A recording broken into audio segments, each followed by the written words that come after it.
Fill in the blank. Uy, Mare, narinig mo na ba ang chismis? Si kumpare, blank. Sian. Nangaliwa! Si kumpare, nangaliwa.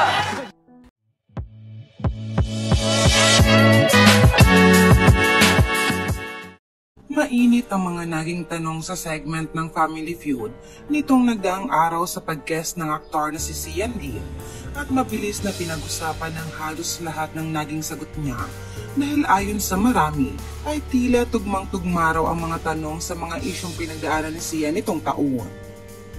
Labis na pinag-usapan ang pag-guest ni Sian sa Family Feud dahil sa set ng mga tanong na nakahanda para sa kanila nung araw na yun, kung saan ay halos may kinalaman sa isang relasyon.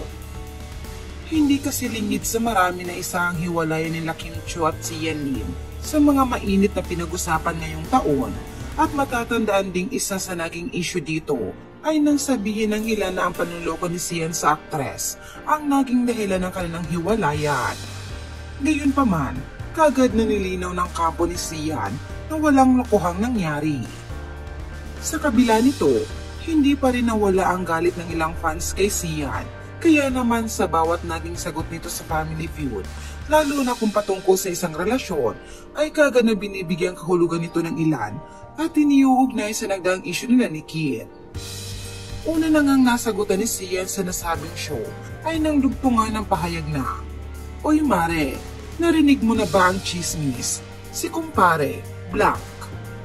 Sagot ni Sian dito, "Nangaliwa." Number 1 sa survey ang sagot niya ito ni Sian, kaya naman masayang-masaya ang team nila dahil dito. Ngunit isa nga ito sa pinag-usapan ng ilan, maliban pa sa naging point of view niya sa tanong na, "Masaya ka ba sa piling ng pinili mo?" Naitanong ito kay Colleen bago pa magsimula ang sunod na round ng laro, ngunit dahil unang nag-react si Sian dito nang sabihin niyang magsisiyar muna siya, nagbigay na rin siya ng aniyay point of view niya. Mga pahayag ni Sian, "Gusto ko rin mag-contribute. From a guy's point of view naman, I think pag nakasalubong mo yung ex mo, you should say na I hope you do find the happiness you're looking for.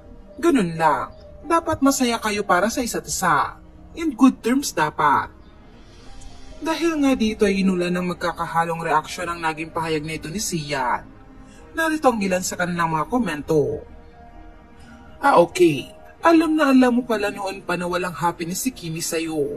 Kulang yung saya niya with you. Ba't mo pa kasi hinayaan siyang ganun sa piling mo for 11 to 12 years? Pinalampas mo pa ng ilang taon. Ano po ba hinintay mong mangyari? Na ikaw ay hihiwalayan niya? Napaka-imposible na gagawin ni Kimi yun dahil minahal ka niya ng sobra. So anong ibig mong ipalabas? Kaya pala ikaw nakipaghiwalay? We are so happy na hiniwalayan mo si Kim. Ha ha ha. Nice move Sian. Ang kilig kaya ng Kim Pao ngayon. Super.